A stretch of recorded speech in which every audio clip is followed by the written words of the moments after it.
नमस्कार, मी कोमल.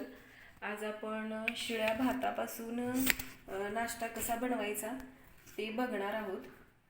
मग अशा पद्धतीने जर समजा आपण नाश्ता बनवला तर अगदी लहानांपासून मोठ्यांपर्यंत आवडीने खातात तो नाश्ता. आणि तेच आपण रात्रीचा भात आहे खावा म्हटलं तरी कोणी सहज असं तयार होत नाही. त्यामुळं अशा पद्धतीनं आपण नाश्ता बनवायचा आणि ते कोणाच्या लक्षातही येणार नाही की आपण कशा पद्धतीनं हा नाश्ता बनवलेला आहे. तर चला तर मग आपण रेसिपीला सुरुवात करूया. इथं रात्रीचा भात होता शिल्लक राहिलेला, मी तो व्यवस्थित थोडंसं पाणी टाकून मिक्सरला बारीक करून घेतलेला आहे. आणि एक वाटीभर बारीक रवा घेतलेला आहे मी, तो आपण याच्यामध्ये टाकून घेणार आहोत आणि थोडंसं पाणी टाकून व्यवस्थित मिक्स करून घेणार आहोत आपण याला. अशा पद्धतीने एकदा तुम्ही याचे आप्पे खूप छान बनतात. त्यामुळं भात जरी शिल्लक राहिला रात्रीचा तरी आता टेन्शन नाही घ्यायचं की तो वेस्ट वगैरे होईल म्हणून. तर मिक्सरच्या भांड्यामध्ये मी पाणी ओतून घेतलेलं आहे. ते थोडं थोडं पाणी टाकून आपल्याला हे आप्पेचं बॅटर तयार करून घ्यायचं आहे आणि छान असं मिक्स करून घ्यायचं आहे याला. हे बघा, खूप पातळ असं बॅटर तयार करायचं नाही आहे आपल्याला. मी वाटीभर रवा घेतला होता बारीक. तुमच्याकडे जर बारीक रवा नसेल तरी तो तुम्ही मिक्सरला, मोठा रवा असेल आणि तो मिक्सरला फिरवून घेतला तरी चालेल. आणखीन थोडासा रवा टाकते मी. वाटीभर घेतला होता, म्हणजे तुम्हाला लागेल तेवढा तुम्ही टाका. आणि पाणी पण अंदाजानुसार टाकायचे, खूप जास्त टाकायचं नाही पाणी. आणि थोडंसं एक चमचाभर दही टाकते मी याच्यामध्ये, म्हणजे आप्पेला छान असं आंबूसपणा येईल आणि खाताना सुद्धा छान लागतील ते. हे बघा, थोडंसं दही होतं याच्यामध्ये पॉकेटमध्ये. एक चमचाभर दही निघाल तेवढंच मी दही टाकलेलं आहे. आणि परत एकदा छान असं हे बॅटर आपल्याला मिक्स करून घ्यायचं आहे.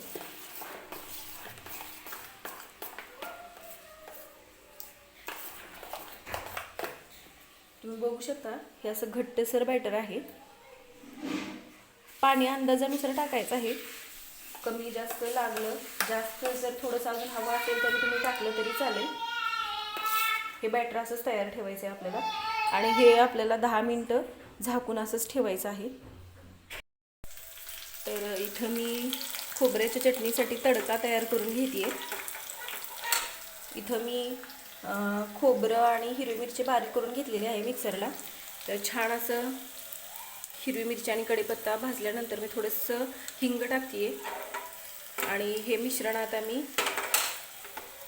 हे आपल्या तयार केलेल्या खोबऱ्याच्या वाटणमध्ये टाकून घेते. हे बघा,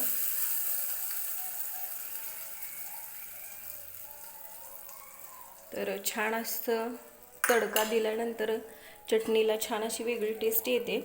त्यामुळं मी अशा पद्धतीनं चटणी बनवते. तर तुम्ही बघू शकता किती छान दिसते खोबऱ्याची चटणी. आणि आता चवीनुसार मीठ टाकून घेऊया आपण त्याच्यामध्ये. तर थोडंसं मीठ टाकून घेते मी याच्यामध्ये आणि छान असं मिक्स करून घेऊया चटणीला. आणि हे आता आपण चटणी झाकून बाजूला ठेवून देऊया. आणि आता आपली आप्पेची रेसिपी. तर हे बॅटर आपण 10 मिनटं भिजण्यासाठी ठेवलं होतं. तर आता आपण त्याच्यामध्ये हे बघा छान असं भिजलेलं आहे हे बॅटर आता. तर आता आपण याच्यामध्ये बारीक चिरलेला कांदा टाकून घेऊया.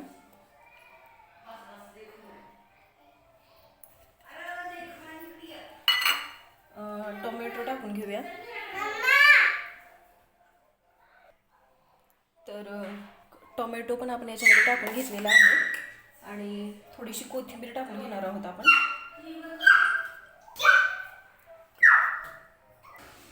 तर इथं आपण कोथिंबीर, कांदा आणि कट केलेलं टोमॅटो टाकून घेतलेला आहे. अगदी चिमूटभर याच्यामध्ये आपण खायचं सोडा टाकायचा आहे, म्हणजे आप्पे छान फुगतात त्याच्यासाठी. आणि चवीनुसार मीठ, भातामध्ये आपण मीठ टाकलेलं आहे त्यामुळं मीठ टेस्ट करूनच टाका. मी थोडंसं मीठ टाकून घेते अगोदर आणि जर हवं असेल तर नंतर आपण टाकून घेऊया. हे बॅटर छान असं मिक्स करून घ्यायचं आहे आपल्याला. तुम्ही बघू शकता व्यवस्थित मिक्स करून घ्यायचं आहे.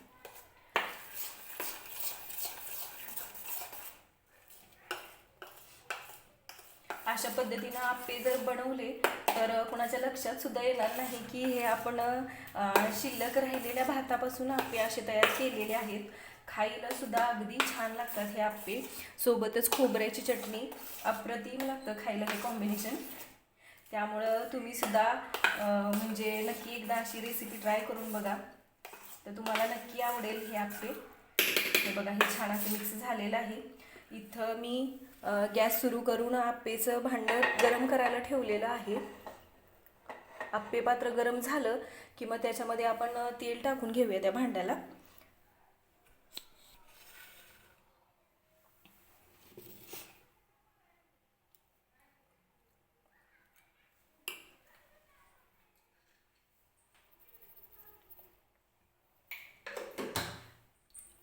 ह्या मिश्रणामध्ये जर समजा तुम्हाला तिखट जर आवडत असेल तर हिरवी मिरची थोडीशी बारीक करून टाकली तरी चालते. पण आमचं पिल्लू छोटं आहे त्यामुळं मग त्याच्यासाठी म्हणून मग हे त्याला खाता येत नाही जास्त तिखट जर बनवलं तर. मग त्यासाठी मी ह्याच्यामध्ये हिरवी मिरची टाकत नाही. आपण मग त्यासाठी खोबऱ्याची चटणी असते त्यामुळं याच्यामध्ये हिरवी मिरची जरी नाही टाकली तरी चालते. त्यामुळं मी काय ह्या बॅटरमध्ये हिरवी मिरची वगैरे बारीक करून टाकत नाही. तुम्हाला जर आवडत असेल तर तुम्ही हिरवी मिरची बारीक करून टाकली तर अगदी छान लागतात ते, म्हणजे तिखटपणा येतो त्या आप्याला. तर मी थोडंसं तेल टाकून घेते आप्पे पात्रात.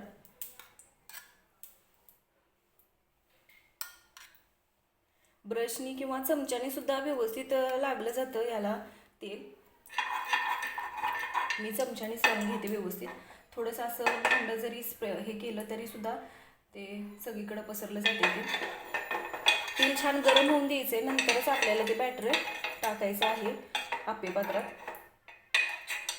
तर भांडं अगोदर गरम करायला ठेवल्यामुळे भांडं छान असं गरम झालेलं आहे आपलं आप्पे पात्र. तर आता आपण त्याच्यामध्ये हे बॅटर तयार केलेलं ते टाकून घेऊया.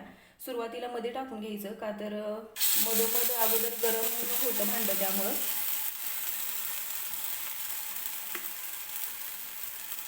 तर पूर्ण असं आप्पे पात्रात मी हे बॅटर तयार केलेलं आहे ते टाकून घेते. अगदी झटपट तयार होतात हे आप्पे. खूप असं काही टाईम लागत नाही याला. समजा नाश्त्याला जरी काही नसलं आणि आपल्याकडे भात जर शिल्लक असला तर आता टेन्शन घ्यायचं नाही. अशा पद्धतीने आप्पे बनवायचे आणि मग सगळ्यांना नाश्ता करायला द्यायचा.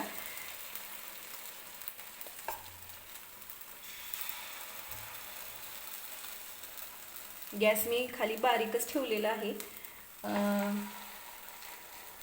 जास्त फास्ट गॅस जर केला तर आप्पे आपले फक्त वरूनच भाजले जातील, आतून कच्चे राहतील.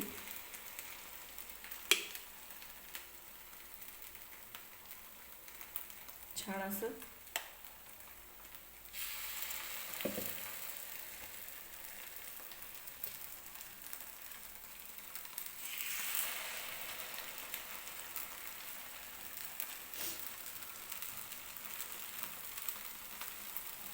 म्हणजे आपल्याला प्रत्येक वेळेस टेन्शन येतं की बाबा आज भात शिल्लक राहिला आहे तर मग काय करायचं.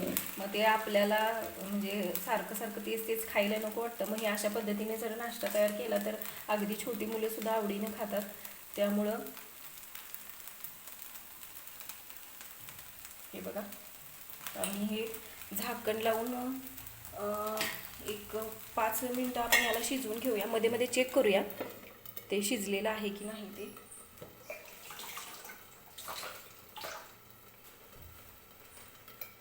पाच मिनटं झालेली आहेत तर आपण एकदा चेक करूया आप्पे आपले भाजलेले आहे की नाही ते.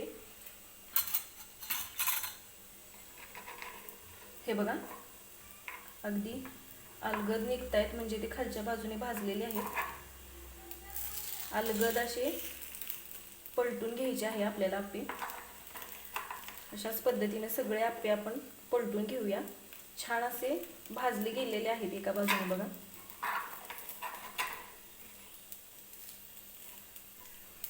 हे बघा, तर अशाच पद्धतीने सगळे आप्पे आपण पलटून घ्यायचे. अगदी अलगद हाताने पलटले जात आहेत बघा ते, म्हणजे व्यवस्थित भाजले गेलेले आहेत.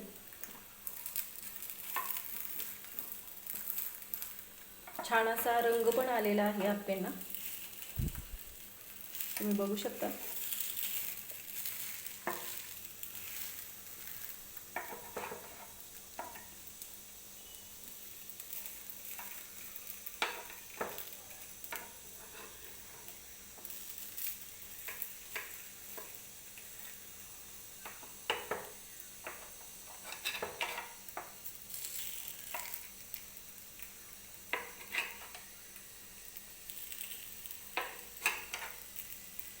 छान असे पलटून घेऊन आपण दुसऱ्या बाजूने सुद्धा व्यवस्थित आप्पे असे भाजून घ्यायचे आहेत.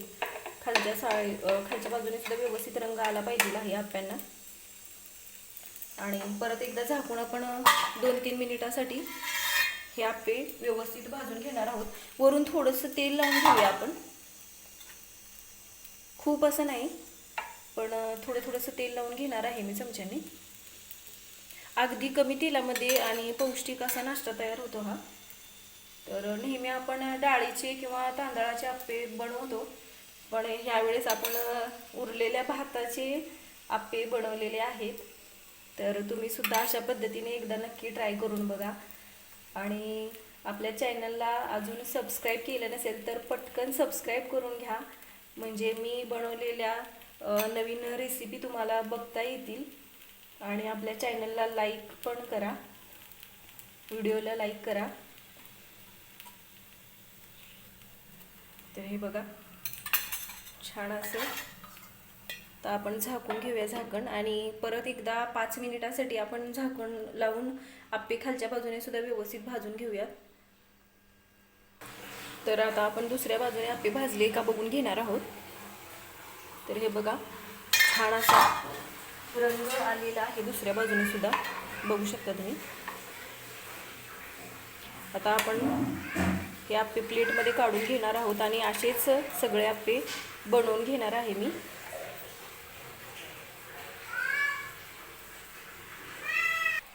तर इथं तयार आहेत आपले गरमागरम आप्पे, तेही अगदी झटपट, खायला अगदी टेस्टी.